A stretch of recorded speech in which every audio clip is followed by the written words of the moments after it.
चौधरी साहब के घर पे भी पत्थर ही लगा है पूरा, है ना सर, टॉप टू बॉटम? जी जी जी। और ये क्या पहले से आपका था कि पत्थर ही लगाना है? भीतरघात का कोई डर थोड़ा बहुत तो हुआ है भीतरी घात भी हुआ है, पर उससे कोई फर्क नहीं पड़ेगा इतना। पहले हमने खेती का थे, नाना जी थे मेरे, उनकी काफ़ी ज़मीन थी 80-90 बीघा। लव मैरिज भी है, फिर घर लव भाई आज मिले हमको 6वें एपिसोड में हमको मिले पहले राजनीतिज्ञ जिनकी लव मैरिज हुई है, लव और अरेंज है। जी जी। यहाँ आप हॉल देखिए पहले तो, ये जो आर्किटेक्ट है इसमें इस चीज़ का खास ध्यान रखा गया जो मैं देख रहा हूँ, खिड़कियाँ प्रॉपर बहुत बड़ी बड़ी खिड़कियाँ यहाँ पे लगाई गई हैं। और मंडी में मैं आपको बताऊँ, मैंने और किसी घर में इतनी लंबी लेंथ की खिड़कियाँ नहीं देखी हैं जितनी यहाँ पर आप देख सकते हैं। और इसका फ़ायदा क्या है कि आप देखिए इतना बड़ा हॉल है लेकिन इसमें अभी एक भी बल्ब नहीं जला है, एक भी लाइट नहीं जली है, लेकिन फिर भी यहाँ रोशनी का इंतज़ाम बहुत ही भरपूर है। और 98 में फिर मैंने पहली बार आदरणीय पंडित सुखराम की पार्टी से चुनाव लड़ा था, मैं एमएलए बना। एमएलए बनते ही पहली बार मंत्री बन गया था 98 में। क्या बात है, मतलब ये भी एक रिकॉर्ड है। एक स्वप्न था मेरा कि एक सुंदर सा घर बनाऊं। वीरभद्र सिंह के साथ आप देखिए, क्लोज करिए उसको, फ्रेम को। ये कब की फोटो है सर? बड़े यंग इसमें आप लग रहे हैं। ये और साथ में सोहनलाल जी हैं, राइट साइड में वीरभद्र जी के। ये जब सरकार थी, राजा साहब मुख्यमंत्री थे उस वक्त की है। ये सुंदरनगर का पोज है ना, ओके। वहाँ जो इंजीनियरिंग कॉलेज बन रहा है उसको देखने के लिए गए थे राजा साहब। मेजॉरिटी। हाँ, फिर इनका बहुमत आ गया। तब कांग्रेस चाहती थी कि पंडित जी हमें समर्थन दें, और हमने भी पंडित जी से गुजारिश की थी कि कांग्रेस को आप दो, पर पंडित जी का पता नहीं अपने मन में क्या था कांग्रेस के का तो ऑब्वियस ही बात है ना, क्योंकि उनको था कि 93 में सीएम बन जाते। और वो जो एक 36 का आंकड़ा हो गया था थोड़ा वीरभद्र जी के साथ, तो उस चक्कर में उन्होंने धूमल साहब को भारतीय जनता पार्टी को समर्थन दिया, उनकी सरकार बनी। और sponsored by Ratan Singh Saraf and sons, 1928 से आपकी सेवा में, एंड स्वर्णलोक, आपके यादगार पलों के लिए बेहतरीन jewellery. Refresh mattress, India's #1 customer satisfaction brand with 99.5% satisfied customers। नमस्कार दर्शकों, स्वागत है आपका इस विशेष इंटरव्यू सीरीज के 6th एपिसोड में, जिसमें आज हमारे साथ प्रकाश सिंह चौधरी जी हैं जो कि कांग्रेस के प्रत्याशी हैं बल से। सर बहुत बहुत स्वागत है आपका हमारे, और आपने हमें समय दिया इसके लिए आपका शुक्रिया सर। धन्यवाद सर। और आते मैं आपको बताऊं, इनके घर के पास खड़ा हूं मैं, और मैंने यहाँ सबसे पहली जो चीज़ नोटिस की वो यहाँ पे इतने सारे गमले यहाँ पे जो लगे हुए हैं, और इनमें तरह तरह के फूल लगा के रखे हुए हैं। और मैं पूछ रहा था इनसे, सर कितने गमले बताए, कितने होंगे? 200-250 गमले यहाँ पर है, मतलब फूल के। सर चलते चलते बात करेंगे, मतलब पेड़ पौधे और फूलों के शौकीन हैं सर। और इन्होंने ये बताया कि जो मैम है, जो इनकी धर्मपत्नी है, वो काफ़ी इसकी केयर वगैरह करती हैं, लेकिन काफ़ी अच्छी वैरायटी है। और इन्होंने एक माली लगा रखा है डेडिकेटेड, जो इन सब प्लांट्स की जो है केयर करते हैं। तो चलिए शुरू करते हैं सर के साथ थोड़ी सी गुफ्तगू, और जानते हैं कि कैसा रहा इस बार का इलेक्शन सर। इस बार का इलेक्शन बहुत बढ़िया रहा जी। ये इसलिए रहा बढ़िया, जो वायदे भारतीय जनता पार्टी की सरकार के माध्यम से लोगों को दिए गए थे, चाहे वो डबल इंजन की सरकार दिल्ली की हो, चाहे हिमाचल प्रदेश की, उस तरह का काम करने में भारतीय जनता पार्टी की सरकार असफल रही है। वो काम नहीं कर सके। जैसे उन्होंने वादा किया था, बेरोजगारों को रोजगार देने की बात कही थी, महंगाई को ख़त्म करने की बात कही थी, भ्रष्टाचार को रोकने की बात कही थी। मिश्रा जी बार बार कह रहे हैं कि वो जुमला था, इसलिए लोग आज नाराज़ हैं इनसे। और सारी की सारी वेव हिमाचल प्रदेश में जो चुनाव हुआ कांग्रेस की तरफ है, लोग चाह रहे हैं कांग्रेस को, क्योंकि लोगों के मन में ये बात भी है कि भाई यार जो कांग्रेस कहती वो करती है, तो इसलिए लोगों का विश्वास है, लोगों ने विश्वास भी दिखाया है। और जहाँ तक पूरे हिमाचल में, चाहे वो कांगड़ा हो, चाहे ऊना हो, चाहे शिमला हो, चाहे सोलन हो, चाहे सिरमौर, चाहे मंडी हो, सब जगह कांग्रेस की फेवर में लोगों के रुझान है जी। और मैं आपको बताऊं, जैसे मैंने अनिल जी से भी पूछा था सवाल, उन्होंने बताया था कि उनका जो घर बना है पूरा, वो जो पत्थर है उन्होंने मनाली में तुड़वाया कहीं, और उस तरीके से पूरे घर में वो लगाया था। चाइनीज़ स्टोन बोलते हैं उसको, लेकिन उनको मिल गया वो यहीं पे। वैसे ही मैं देख रहा हूँ चौधरी साहब के घर पे भी पत्थर ही लगा है पूरा, है ना सर, टॉप टू बॉटम? जी जी जी। और ये क्या पहले से आपका था कि पत्थर ही लगाना है? नहीं, पहले विचार था कि पत्थर लगाना है, क्योंकि बाहर अगर दूसरा अगर पत्थर के बगैर और दूसरी दीवार हम लगाते, चाहे ईंटों पे प्लस्तर करते, वो बार बार ख़राब होता रहता है। पत्थर एक बार लगा, पेंट का भी झंझट? हाँ, पेंट का कोई झंझट नहीं। अपने अंदर पेंट करवाया, बस बाहर से बिल्कुल ठीक है। सही बात है। पत्थर की धुलाई कर ली और पत्थर बिल्कुल साफ। One time investment. हाँ जी जी जी जी। उन्होंने तो मनाली से लाया था अनिल जी ने, आपने कहा लोकल है हमारा, यहाँ बानगलू साइड से, गलमा साइड से, यहाँ लोकल हमने लिया है। कि आसपास बड़े अच्छे यहाँ पे बल की ज़मीन को बड़ी ऊर्जावान क्या बोलें उर्वरक ज़मीन कहा जाता है। तो आपका भी कभी रहा है फैमिली में कभी खेती बाड़ी का? जी जी जी। पहले हमने खेती बाड़ी करते हैं, नाना जी थे मेरे, उनकी काफ़ी ज़मीन थी 80-90 बीघा। अच्छा। उनके साथ हम करते थे ज़मीन में, कभी हल चलाते थे, कभी निदाई करते थे, कभी बीज बीजते थे। उनके साथ हमने किया, पर उसके बाद नहीं किया, क्योंकि जो मेरे मामा जी हैं, 3 मामे हैं, और वो ज़मीन उन्होंने आपस में बांट ली। अच्छा। उसके बाद मुझे भी दी थी 5 बीघा, जो मैंने चेंज करके यहाँ ये मकान बनाया है। बाकी जो एग्रीकल्चर के लिए अब मेरे पास है नहीं। हाँ, तो इसलिए अब आजकल अब फुल टाइम राजनीति चलती है। हाँ, फुल टाइम राजनीति, लोगों के बीच में जाना, लोगों से मिलना और राजनीति की बातें करना, लोगों के विचार लेना, लोग क्या चाहते हैं, लोग क्या करते हैं, इस तरह की बातें चलती रहती है। कभी घर में आते हैं, कभी मैं उनके पास जाता हूँ, तो राजनीति में चलता रहता है। तो ऐसे इंटरेस्ट कहाँ से आया आपका पॉलिटिक्स में कि इसको चुनना है? बचपन से था जी। जब मैं स्कूल में पढ़ता था तभी किसी ना किसी इसमें ले लेता था मैं हिस्सा। कभी कोई क्लास के मॉनिटर बनना, कोई गेम खेलनी, गेम में चला जाता था। उसमें फिर मन में विचार आया कि नहीं भाई, मैंने भी लोगों की सेवा करनी है, लोगों के बीच में जाना है, लोगों के काम हो। क्योंकि मैंने ऐसा देखा, आज से पहले जब मेरी डेट ऑफ बर्थ 1961 है, तो उसके बाद जैसे जैसे मैं पढ़ता गया, मेरे नाना जी नंबरदार का काम करते, लोग आते थे बहुत गरीब, और मैं देखता भी था कई ऐसे लोग होते थे जिन बेचारों के पास पैसा नहीं होता था। तब मैं सोचता चलो ऐसे लोगों के कहीं काम हो जाए, उनकी हेल्प हो जाए, उनकी मदद हो जाए।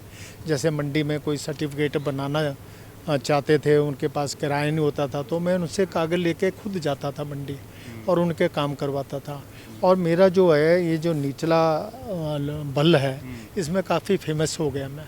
अच्छा। हाँ, लोगों के बीच में काम करना, एक पंचायत में, बहुत पंचायतों में, ऊपरी बल में मेरा इतना नहीं था। तो इस तरह से लोगों ने कहा कि नहीं भाई आप खड़ो। मेरे जो दोस्त थे, यार दोस्त को, क्लास फेलो को, कोई उनका भी बहुत सहयोग मिला, साथ मिला, उन्होंने मेरी मदद की है। और ज़्यादातर मुझे बुज़ुर्गों का भी आशीर्वाद मिला। जैसे कोई बुजुर्ग आता था, उनके पाँव हाथ लगाना, उनसे अच्छी तरह से बात करना, उनका काफ़ी अच्छा रिस्पॉन्स रहता था, आशीर्वाद मिलता था। इस तरह का भी उनका सहयोग रहा, जिस वजह से आज मैं राजनीति में हूँ। मेरा अपना कुछ नहीं है, ऐसा नहीं है कि मेरे पीछे कोई राजनीतिक फैमिली से कोई नहीं था? कोई नहीं था। और अगर कहीं तो ऐसा होता है, अब राजनीतिक फैमिली में कोई बाप हो या दादा हो, उसकी वजह से आगे बढ़ते हैं, तो मेरा ऐसा कुछ नहीं था। बहुत से ऐसे एमएलए हैं जिनके फादर हैं, दादा हैं, राजनीति में कोई मतलब कोई पंचायत में प्रधान ही रहा है या बिल्कुल प्रधान के रूप में आए। हालांकि मैंने पहले बीडीसी मेंबर का लड़ा था 91 में। अच्छा। उसके बाद वाइफ को प्रधान बनाया था, और 98 में फिर मैंने पहली बार आदरणीय पंडित सुखराम की पार्टी से चुनाव लड़ा था, मैं एमएलए बना। एमएलए बनते ही पहली बार मंत्री बन गया था 98 में। क्या बात है, मतलब ये भी एक रिकॉर्ड है। कई बड़े कम लोग होते हैं ऐसे होते, पहली बार एमएलए बने और मंत्री बन गए। कौन से मंत्री बने सर उस वक्त? उस वक्त एनिमल हस्बेंड्री मेरे पास था, और उसके बाद फिर ये जो एक्साइज तो अब आया, अभी था। उससे पहले ये था पंचायती राज था। चलिए सर, अब थोड़ा आपके, क्योंकि हमने आपके घर अंदर से भी देखा है कई बार, तो वो भी बड़ा खूबसूरत आर्किटेक्ट है अंदर से। और आर्किटेक्ट कौन था सर इस घर का? वो राही साहब थे, जो सर्विस करते हैं शिमला में, रहने वाले, और रजवाड़ी थे, रजवाड़ी के थे। पहले मैं चाहूँगा आप इधर आओ थोड़ा सा अनु, और यहाँ से दिखाओ ज़रा इसका। अब ये देखिए दर्शकों, गेट कितना खूबसूरत डिज़ाइन किया गया है। जी सर। और हाँ, और रजवाड़ी के रहने वाले थे। अंबल में एक पंचायत है रजवाड़ी, और फिर बाद में उन्होंने सुंदरनगर में ज़मीन रही, वहाँ रहते हैं वो। अच्छा। उन्होंने इसको ये किया था। और ये मैं बताऊँ, हम एंटर कर चुके हैं सर के घर में, और मैं एक बार जिसके कहते हैं ना हाउस टूर दे दूं आपको यहाँ का हॉल का। मतलब यहाँ आप हॉल देखिए पहले तो। ये जो आर्किटेक्ट है, इसमें इस चीज़ का खास ध्यान रखा गया, जो मैं देख रहा हूँ, खिड़कियाँ प्रॉपर बहुत बड़ी बड़ी खिड़कियाँ यहाँ पे लगाई गई हैं। और मंडी में मैं आपको बताऊँ, मैंने और किसी घर में इतनी लंबी लेंथ की खिड़कियां नहीं देखी हैं जितनी यहाँ पर आप देख सकते हैं। और इसका फ़ायदा क्या है कि आप देखिए इतना बड़ा हॉल है लेकिन इसमें अभी एक भी बल्ब नहीं जला है, एक भी लाइट नहीं जली है, लेकिन फिर भी यहाँ रोशनी का इंतज़ाम बहुत ही भरपूर है। सर तो कुछ बताइए इसके बारे में। ये पहले आपको आइडिया था कि आपने खुद बोला था उनको, राही जी को, कि इस प्रकार का मुझे अपने आप ये जो नक्शा है ना, मैप, वो तैयार किया। फिर उन्होंने बताया भी है कि कौन सा पसंद है, 2-3 लाए थे उन्होंने। तो फिर इसको पसंद किया मैंने। मैं भी चाहता था कि ऐसा बने जो पौड़ियाँ अंदर से लगे और सुंदर दिखे। तो इस तरह से एक स्वप्न था मेरा कि एक सुंदर सा घर बनाऊं। और नहीं, एक्चुअल में बहुत खूबसूरत है। और यहाँ अपने पराशर ऋषि हमारे आराध्य देव मंडी के, उनका भी आप देख सकते हैं। पराशर ऋषि हैं, कमरूनाग जी हैं, आराध्य देव हैं हमारे। तो यहाँ सिटिंग का मैं देख रहा हूँ सर, बहुत ज़्यादा अरेंजमेंट है। वो तो चलिए डाइनिंग है आपका। यहाँ मेरे को एक सिटिंग दिख रही है अंदर, एक सिटिंग के बीच हॉल में है, एक यहाँ साइड में भी है, यहाँ भी है। आपका पर्सनल फेवरेट कौन सा है? सारा ही, अब मकान ना पड़ा तो सारा ही। नहीं, जहाँ आप ज़्यादा समय बिताते हो बैठ के। नहीं, हम यहाँ हॉल में बैठते हैं ज़्यादातर, यही लोगों से मिलते भी हैं। अगर ज़्यादा भीड़ हो जाए तो इधर उधर चले जाते हैं। हाँ जी, हाँ जी। हाँ, ये फैमिली फ़ोटो। हाँ, फैमिली फ़ोटो जी। जी, और इसमें रिम्पल दिख रहे हैं मेरे को। हाँ, रिम्पल। हाँ, और रिम्पल की वाइफ, इनकी डेथ हो गई थी आज से 4 साल पहले। बिल्कुल बिल्कुल, हमने लगाई थी न्यूज़ भी, और बड़ा। डॉक्टर नीलम। जी जी। हाँ, और ये सर, ये मेरे नाना जी हैं। अच्छा ये है नाना जी। हाँ, ओके जी जी जी। Okay okay. और इस तरफ मैं देख रहा हूँ वीरभद्र सिंह के साथ, आप देखिए क्लोज करिए उसको, फ्रेम को। ये कब की फ़ोटो है सर? बड़े यंग इसमें आप लग रहे हैं। ये और साथ में सोहनलाल जी हैं, राइट साइड में वीरभद्र जी के। ये जब सरकार थी, राजा साहब मुख्यमंत्री थे उस वक्त की है। हाँ, ये सुंदरनगर का पोज है ना, ओके वहाँ जो इंजीनियरिंग कॉलेज बन रहा है उसको देखने के लिए गए थे राजा साहब। Okay okay. वहीं सोहनलाल जी भी हैं। किस साल की होगी ये बात? ये मेरे ख्याल 14-15 के होनी शायद। 15 की। और ये नीचे जो 3 बच्चे हैं सर, ये किसका फ़ोटो है? ये 2 बच्चे मेरे, एक मेरा फ्रेंड है, अच्छा, उनका बेटा है। क्या बात हाँ। है। बड़ी पुरानी याद। बड़े बड़े हाँ, रिम्पल है, रिम्पल है। और वहाँ भी रिम्पल है, फिर ये रिंकल है दूसरे वाला। जी जी। जी। तो मैं एक और चीज़ बताऊं दर्शकों, मैंने लिखा भी था क्वेश्चन अपनी फेसबुक वॉल पे कि नेताओं को इतने सारे मोमेंटोज और जो ये सब मिलता है किसी फंक्शन में जाके, वो रखते कहाँ हैं? यहाँ चौधरी साहब ने बड़ा अच्छा इंतज़ाम कर रखा है। ये देखो आप, इतनी बड़ी इन्होंने एक अलमारी टाइप की बनाई जिसमें आप अंदर देख सकते हैं। कुछ पुराने फ़ोटोज़ भी इनके दिख रहे हैं मुझे, और कुछ इनके जो इनको कहीं पे सम्मानित किया गया होगा, तो वो सारी ट्रॉफीज़ और वो सब इन्होंने मोमेंटोज इस तरफ भी हैं और उस तरफ भी मैं आपको बताऊं इन्होंने लगा के रखे हैं। और मैं चाहूँगा आप इस फ़ोटो को थोड़ा फोकस करें। सर वो किसकी फ़ोटो है सर? वहाँ पे आप एक शख्स के साथ खड़े हैं शर्ट में। अच्छा, ये तो आजकल कैड पंचायत के प्रधान हैं हंसराज वर्मा जी। अच्छा, ये इन्होंने दिया होगा शायद आप। हाँ, अच्छा अच्छा। जी जी जी। GSS बगला। और वो किसकी फ़ोटो है सर वो सूट में? ये मैडम है, मेरी वाइफ। अच्छा, मैम की फ़ोटो है। ये कब की है? ये बहुत पहले की है। शादी से पहले की? ना, शादी के बाद। शादी के बाद। मैम का मायका वगैरह कहाँ है सर? बस यहीं नज़दीक ही है, सियाह गांव है इधर, अच्छा। खड से पार। बैठ के बात करते हैं सर आज। और शादी आपकी घर वालों की मर्ज़ी से ही हुई होनी, अरेंज? ना, लव मैरिज भी है, फिर घर लव भाई आज मिले हमको 6वें एपिसोड में हमको मिले पहले राजनीतिज्ञ जिनकी लव मैरिज हुई है। लव और अरेंज है? जी जी, दोनों। वो कैसे हुआ सर? बस लड़की देखी, स्कूल जाती थी, फिर पसंद कर ली। नाना जी चाहते थे कि मेरी शादी जल्दी हो, क्योंकि मेरे को पढ़ाया लिखाया नाना जी ने, पाला पोसा भी। अच्छा। हाँ, नाना जी के माध्यम से हुआ है, क्योंकि मैं छोटा सा था, 2-3 महीने का, तब मदर की डेथ हो गई थी। फिर फादर मेरे वहाँ रहते थे घर में, और नाना जी गए, उन्होंने मेरे को लाया और उन्होंने सारा ये किया। नाना के घर पले आप? और नाना के घर में। और फिर वो मैम को कैसे आप, मतलब वो स्कूल जाती थी और आप कैसे नहीं, मिले? आप भी स्कूल में थे? ना, मैं स्कूल से निकल गया था। ओके और रिश्तेदारी में थे, हमारी सिस्टर थी, मेरे मामा की बेटी उस घर में थी। ओके। हाँ, तब वो लड़की आती भी थी, तब मैंने देखा, तो पसंद किया। और ऐसा नहीं कि कोई अमीर घर से थे, वो भी गरीब थे। हाँ, फिर आपने उनसे बात की? ऐसा आपने पहले की? बात की, फिर नाना जी से बात की, नाना मामाओं से, वो मान गए। फिर उन्होंने उनसे बात की, वो भी मान गए। तो दिक्कत नहीं आई ऐसी कोई? हाँ, ऐसी कोई दिक्कत नहीं। बहुत बहुत बढ़िया सर। बाकी यहाँ क्या लग रहा है सर, किस एरिया से आप, जैसे ऊपरी बल, लोअर बल और अपर बल का बड़ा एक चलता है, आपका क्या है अभी इस वक्त प्रभाव ठीक ठाक है हर क्षेत्र में, या जितने क्षेत्र हैं यहाँ बल में, कहाँ से आपको लग रहा है ज़्यादा लीड आ रही है आपको? और थोड़ा सा कहीं अगर आपको लग रहा हो कहीं कमी पेशी रह गई है, वो भी आप बता सकते हैं। नहीं, इस बार काफ़ी अच्छा रिस्पांस है सभी जगह से। ज़्यादा लीड तो हमारी जैसे डडौर पंचायत है, कुम्मी पंचायत है, नागचला है, या चंडियाल पंचायत है, बैना पंचायत है, नीरचौक पंचायत है, इन पंचायतों से ज़्यादा है। ज़्यादा है, हाँ, ठीक है। और दूसरी ऐसी पंचायतें हैं जहाँ हम लो भी रहते थे, पर इस बार वहाँ से लो नहीं बराबरी पे है। जैसे थोड़ा सा मांडल पंचायत है, कठियाऊ पंचायत है, पैड़ी पंचायत है, कशाला पंचायत है।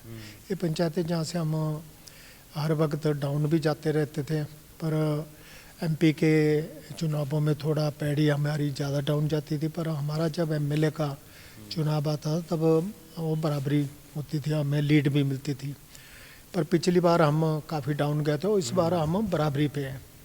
उन पंचायतों में बराबरी पे है, और जिन पे बराबरी पे थे उनमें हम ज़्यादा गए हैं, और जहाँ ज़्यादा था उसमें और ज़्यादा गए हैं।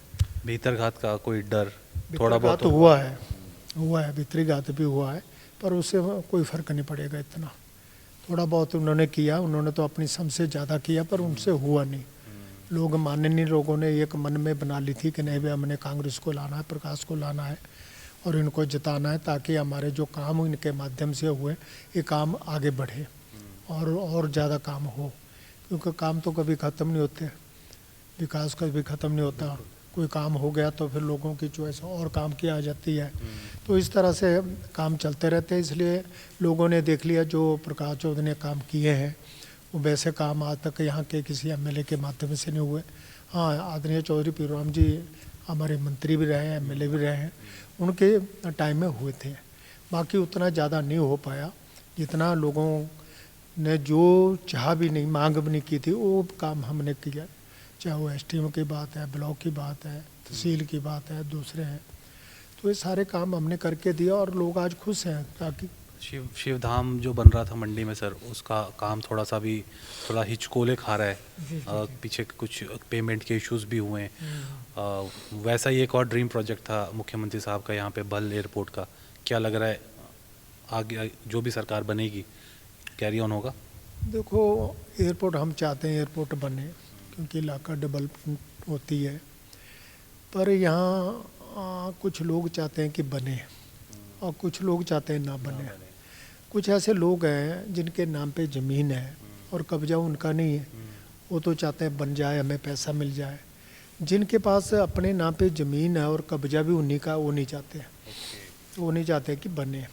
तो हम चाहते हैं, हमने आदरणीय जयराम ठाकुर जी मुख्यमंत्री थे, मैं उनके पास 1-2 बार भी गया, मैंने उनसे भी रिक्वेस्ट की थी। मैंने कहा इस जगह के बजाय चाहे आप या ढांगू की तरफ बना लें, या नागचला से ऊपर एक पहाड़ी है जो अनिल शर्मा के क्षेत्र तक जाती है, वहाँ बना ले, या आदरणीय ठाकुर कौल सिंह की गोगरधार है, हाँ वहाँ बना लीजिए, काफ़ी जगह वहाँ है, ठाकुर साहब भी बार बार कहते हैं।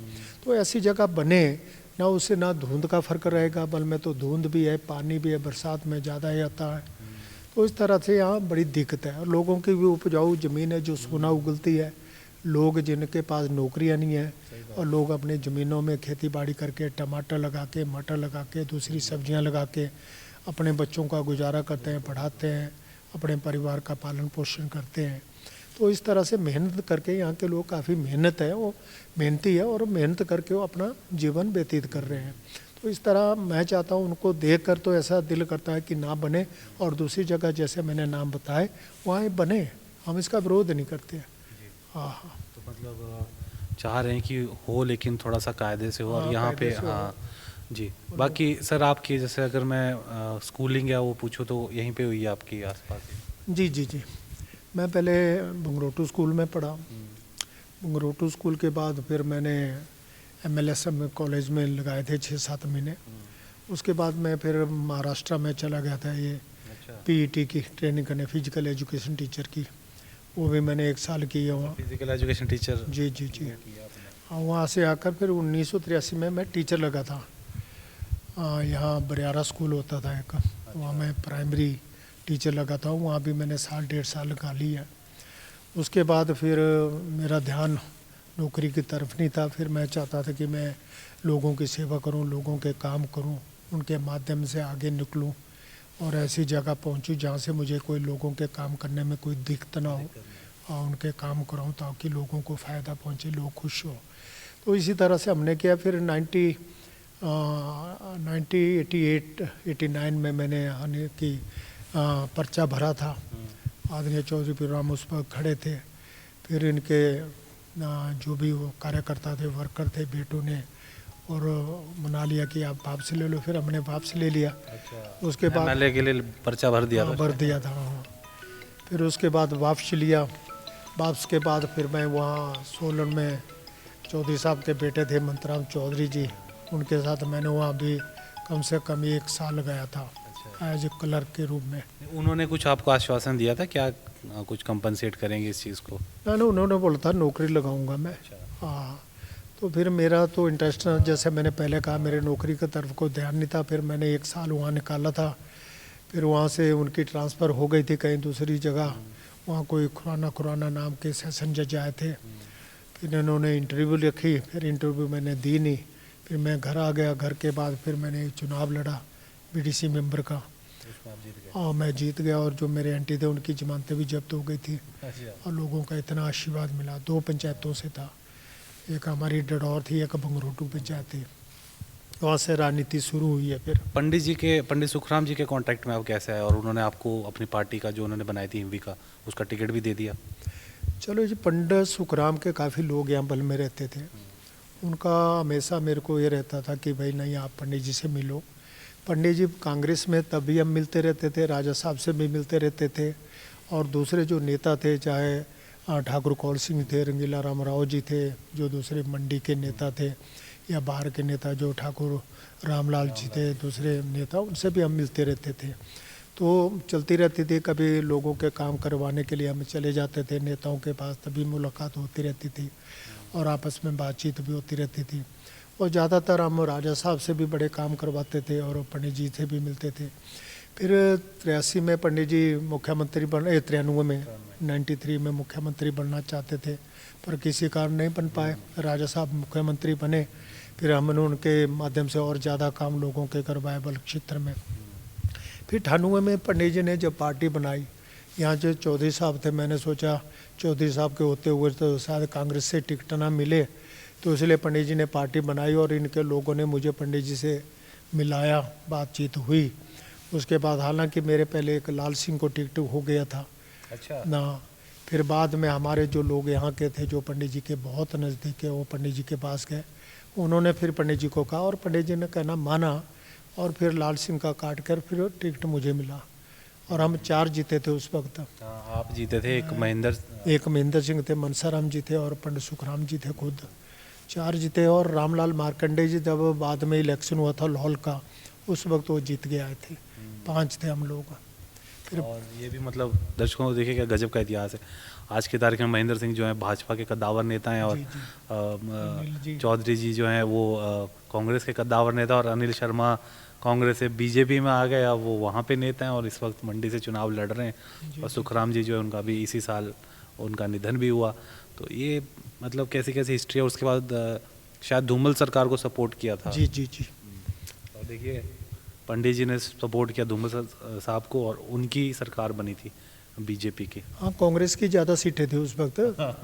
31 सीट थी कांग्रेस की, 29 थी बीजेपी की, फिर 1 थी इंडिपेंडेंट रमेश दोहला जी के रूम में। और इनका एक कैंडिडेट था, वो उनकी डेथ हो गई थी, फिर इनकी 28 रही थी। उसमें मेरे पंडित जी का समर्थन मिला, फिर इनकी 32 हो गई, कांग्रेस की 31 रही। तो उस टाइम बहुमत के लिए उस वक्त कितने चाहिए थे? बहुमत के लिए तो 3 के तो इलेक्शन होने थे बाद में ना। हाँ, फिर एक इंडिपेंडेंट इनके साथ चला गया, 32 हो गए, कांग्रेस के पास रही 31। हाँ, उस वक्त भी 35 ही होगा बहुमत। 35 नहीं 33 का था, क्योंकि 65 पे चुनाव हुआ था। अच्छा, ओके। हाँ, फिर 6 महीने के बाद ये दूसरा हुआ, जो 3 सीटें थी, भरमौर, लाहौल और किन्नौर की। वो किसको मिली? वो फिर उसी को मिली जिसकी सरकार थी, उनको मिली। तब ये थंपिंग मेजॉरिटी। हाँ, फिर इनका बहुमत आ गया। तब कांग्रेस चाहती थी कि पंडित जी हमें समर्थन दें, और हमने भी पंडित जी से गुजारिश की थी कि कांग्रेस को आप दो, पर पंडित जी का पता नहीं अपने मन में क्या था कांग्रेस के का तो ऑब्वियस ही बात है ना कि क्योंकि उनको था कि 93 में सीएम बन जाते, और वो जो एक 36 का आंकड़ा हो गया था थोड़ा वीरभद्र जी के साथ, तो उस चक्कर में उन्होंने धूमल साहब को भारतीय जनता पार्टी को समर्थन दिया, उनकी सरकार बनी और उन्होंने 5 साल चलाई। यही कारण था, देखिए उनको बोलते थे राजनीति का चाणक्य, क्योंकि चाणक्य वो शख्स था जिसने राजा बनाया था। तो मतलब उनका एक देखा जाए तो प्रभाव बहुत रहा है सर, है ना? बिल्कुल बिल्कुल जी, पंडित जी का अपना दबदबा, क्योंकि सेंटर पे में मिनिस्टर हैं कई बार, और उन्होंने अपने टाइम में बहुत अच्छे अच्छे काम भी करवाए। जैसे राजा साहब सेंटर में मंत्री थे, उन्होंने भी बहुत काम करवाए। इस तरह पंडित जी जब सेंटर में थे तो उन्होंने काफ़ी संचार क्रांति जो लाई है, पंडित जी की देन है, उन्होंने किया। उनको तो हिमाचल प्रदेश का पूरा भारतवर्ष उनको बड़ा अच्छी तरह जानता है। जैसे एक बार मैं दिल्ली गया, दिल्ली में उन्होंने पूछा, एक शॉपकीपर के पास गया, उन्होंने कहा जी हाँ आप कहाँ से? मैं बोले हिमाचल। बोले हिमाचल में कौन से ज़िले से? मैं बोले मंडी। बोले सुखराम की मंडी। तो इस तरह से फेमस थे पंडित सुखराम। तो आप जो हिमविका के आप 5 लोग जो चुन के गए थे, तो आपकी अभी भी बातचीत कैसी? अब तो खैर एक तो अपने तो निधन हो गया, सबके साथ है, पंडित जी का निधन हो गया। महेंद्र भाई से बातचीत होती है, मनसाराम जी से होती है, मार्कंडेय जी से भी होती है, और महेंद्र जी से भी होती है। सबके साथ है, ऐसा कुछ नहीं है। ठीक है, राजनीति अपनी अपनी है, वो अपनी पार्टी के लिए काम करते हैं, अपने लोगों के लिए काम करते हैं, हम अपनी पार्टी के लिए। मैंने ये चीज़ देखी, आपने किसी से मतलब आपके बारे में कभी कोई स्टेज से इतना कोई कुछ बोला नहीं जाता है कभी, आपने आपकी दोस्ती मतलब हर तरफ है। जी जी, सभी तरफ, चाहे वो बीजेपी के लीडर हैं उनके साथ भी है, क्योंकि 5 साल बीजेपी में भी रहा था। जब पंडित सुखराम जी ने हमें डाला था तो काफ़ी मित्रता उनसे भी है। जब उनसे बातचीत करते हैं वो भी बड़े प्यार से देते हैं, जैसे बुजुर्ग हैं वो भी बड़ा आशीर्वाद देते हैं, ऐसा नहीं है। जैसा प्यार मुझे सबसे ज़्यादा तो आदरणीय राजा वीरभद्र सिंह ने दिया, इतना मान सम्मान, और एक बेटे की तरह उन्होंने चाहा, और जो भी मैंने कहा कभी उन्होंने मना नहीं मेरे लिए की। उन्होंने सारा आज जो बल में डेवलपमेंट है वो उनके माध्यम से है, तो उनका मैं बड़ा रिगार्ड करता हूँ। वैसे तो पंडित जी का भी रिगार्ड करता हूँ, मैं सब नेताओं का करता हूँ, जैसे मेरे बड़े हैं आप बराबर के हैं, क्योंकि रिगार्ड देने से रिगार्ड मिलता है। और एक ही साल के अंतराल में हिमाचल के ये 2 बड़े दिग्गज नेता। जी जी जी जी जी जी। क्या लग रहा है सर, टोटल अगर मैं काउंट पूछूं आपको, मिनिमम टू मैक्सिमम, कितना आप अपने लिए कितनी वोट एक्सपेक्ट कर रहे हैं? सर वोट काफ़ी आएंगे, जैसे हमने लगाया 35,000 के करीब हमने लगाया, और भारतीय जनता पार्टी को 26,000 का हमने किया, क्योंकि हमारे जो वर्कर हैं, कार्यकर्ता हैं, जो बूथ पे पोलिंग एजेंट होते हैं, वो स्टडी कर लेते हैं, वो चेहरे से भी पहचान लेते हैं भाई किसका वोट आया किसका नहीं आया। तो जो लोगों का रुझान मिला और झुकाव मिला, जो कांग्रेस की फेवर में था, हमारी फेवर में था। एक लोगों के बीच में एक बात हुई थी, जैसे पीछे मेरे अगेंस्ट वोटिंग हुई यहाँ बल क्षेत्र में, तो उसे लोग बड़े पछताए कि हमने एक ऐसे लड़के को खो दिया जिसने काम किए थे, बातचीत की है, बातचीत भी उनकी अच्छी है, बड़े मिलनसार हैं, लोगों के काम करते हैं, लोगों के बीच में रहते हैं। तो इस तरह से लोगों ने बड़ा ये किया, उन्होंने कहा कि आगे जब भी मौका आएगा तो हम प्रकाश के साथ हैं। तो इस तरह था, तभी मेरी ये रिपोर्ट पहले चले गई थी, नहीं भाई इस बार तो हम प्रकाश के साथ है। इसी तरह लोगों का पूरा रुझान हमारी तरफ था बल में, और जिसको भी जहाँ भी देखें, हालांकि ऐसे ऐसे इलाके थे जहाँ भारतीय जनता पार्टी को ज़्यादा वोट मिलते हैं, वहाँ भी हमें वोट आए, और कुछ जगह तो भारतीय जनता पार्टी को चाहने वालों ने भी मुझे वोट दिया कि नहीं हम प्रकाश को नहीं खोना चाहते, भाई दिल्ली की बात जब आएगी तब सोचेंगे, पर इस बार तो हम बल से प्रकाश के साथ हैं। तो इस तरह था, काफ़ी रुझान है लोगों का, और इस तरह हमारे जो लड़कों ने पूरा ये बनाया है, उन्होंने तो 95 के करीब किया है लीड का। पर हमने उसको फिर आधा करके हमने 4,000 ही रखा है, भाई कम से कम 3 और ज़्यादा से ज़्यादा, चाहे 4 जाए, 5 जाए, 6 जाए, जितना भी होगा वो तो 8 तारीख को पता चलेगा। जी जी जी, तो 8 तारीख को पता चल ही जाएगा कि किसको कितना बहुमत कहाँ मिला है, कितनी सीटें आई हैं कांग्रेस को, कितनी बीजेपी को आई हैं, और कितना वोट प्रतिशत किसे मिल रहा है। ये तो 8 तारीख को जानेंगे हम। और ये थी चुनावों के बाद की चर्चा और रिजल्ट से पहले की चर्चा। और एक बड़ा एक अभी सर इशू उठ रहा है कांग्रेस की तरफ से कि बैलेट जो है वो मिल नहीं रहे हैं सरकारी कर्मचारियों आपको लग रहा है वैसा हो रहा है यहाँ? वैसा हो रहा है, क्योंकि जहाँ कर्मचारियों में जहाँ टीचर हैं उनको तो काफ़ी मिल गए हैं, उनके हो भी गए काफ़ी वोट। कैसे मैंने सुना है मिलिट्री वालों के भी हो गए काफ़ी, पर पुलिस इलेक्शन कमीशन बोल रहा है कि थोड़ा उनकी ये देरी जो है वो पोस्टल विभाग की तरफ से है। चलो किसकी तरफ से भी होगी, पर है तो सरकार की तरफ से ना जी। हाँ, प्रशासन की तरफ से इन्होंने ऑर्डर भी दिए हैं कि इनको थोड़ा जो अगर स्पीड पोस्ट नहीं भी है उसको भी as a speed post consider करें। अब टाइम भी नहीं रहा, उन 6 दिन का रहा, आज का दिन तो चला गया, अब 6 दिन बाकी और है। 60,000 ही अभी तक हुए हैं। ऐसे ऐसे सुना गया कि 60,000 के करीब हुए, 60,000 या 60% के करीब कुछ सीएम पद के लिए भी सर लॉबिंग शुरू हो गई कांग्रेस में। तो जी सबका अपना अपना ये होता है कि मैं बनूं। हमारे लिए तो सब आदरणीय है, मैंने पहले भी कहा है, और रिगार्ड करते हैं, चाहे रानी साहब हो, चाहे ठाकुर कौल सिंह जी हो, चाहे मुकेश अग्निहोत्री जी हो, चाहे रामल ठाकुर जी हैं, आशा जी हैं, या हमारे सुखविंदर सिंह सुक्खू जी हैं, हम सबका रिगार्ड करते हैं। ये तो फिर हाईकमान के ऊपर है, या फिर चुने हुए जो विधायक जाएंगे उनका सरप्राइज ही ना मिल जाए कि हम लोग इन पे डिस्कस करते रह गए और कोई और ही बाजी मार जाए, कि पिछली बार भी किसको पता था कि बीजेपी से जयराम जी सीएम बन जाएंगे। जी, ये तो किस्मत की कोई बात नहीं है ना जी, कोई पता नहीं लगता किस्मत का। ये आपने सही कहा कि जयराम का किसने सोचा था, जैसे धूमल साहब को डिक्लेयर कर दिया था, और धूमल साहब हारे नहीं होते तो जयराम जी कहाँ से बनते, पर किस्मत थी जयराम जी की, बनना होगा था भाई। और किसी ने उनसे सवाल भी पूछा था कि आपने सोचा था कभी, और उन्होंने जवाब दिया था भाई सोचा तो था, पर इतनी जल्दी नहीं हमने सोचा था कि इतनी जल्दी बन जाएंगे। तो ये बात है, किस्मत पता नहीं कहाँ से। प्रकाश चौधरी भी हैं लाइन में? नहीं जी नहीं, मैं अभी लाइन में नहीं हूँ। अगर लाइन में होता भी तो शायद कई विरोधी होते फिर, तो इसलिए मैं इस लाइन में नहीं हूँ। क्या पता कहीं आपके यही चीज़ देख के कि हाईकमान बोले इन सबको थोड़ा सा साइड में रखते हैं, प्रकाश जी आप ही आइए और सीएम बन जाइए। चलो तो हाईकमान के ऊपर है ना जी, और हम इस लाइन में भी है नहीं। अगर हाईकमान का फैसला किसकी फेवर में जाता है, किसकी किस्मत खुलती है, उन्हें बधाई देते हैं। उनके नेतृत्व में हम काम करेंगे, विकास करेंगे, और पार्टी को मजबूत करेंगे, स्ट्रॉन्ग करेंगे, आगे बढ़ाएंगे। और आने वाला जो ये इलेक्शन तो कांग्रेस की फेवर में हुआ, आने वाला इलेक्शन भी कांग्रेस की फेवर में हो, ताकि लोग जो चाहते हैं उनके काम उनके फेवर में हो। जैसे ज़्यादातर हमें बेरोजगार बच्चे मिलते हैं, वो बोलते हैं जी हमारी नौकरी का देखना, महंगाई को देखो जी। मैं बोला महंगाई तो 2024 को का इंतज़ार करना पड़ेगा, जब कांग्रेस की गवर्नमेंट दिल्ली में बैठेगी, और तब हम महंगाई के लिए सोचेंगे, क्योंकि हिमाचल प्रदेश गवर्नमेंट तो महंगाई रोक नहीं सकती है, तो ऊपर से है सारा। हाँ, तो इस तरह हमने लोगों को कहा है, पर फिर भी जितनी कोशिश हो गई मुख्यमंत्री के तौर पर उतनी करेंगे, और जितना कम हो सकता है उतना करेंगे। जिस पर बैट बूट लगता है या कुछ टैक्स लगता है, जो राज्य सरकार के हाथ में वो राज्य सरकार के माध्यम से हम भी करवाएंगे, हम भी रिक्वेस्ट करेंगे जो भी मुख्यमंत्री होगा। जी। तो ये थे प्रकाश चौधरी जी, जो कि बल से कांग्रेस के प्रत्याशी हैं, और अब देखते हैं 8 तारीख को क्या रिजल्ट रहता है। सर हमारी पूरी टीम की तरफ से आपको शुभकामनाएं सर 8 तारीख के लिए।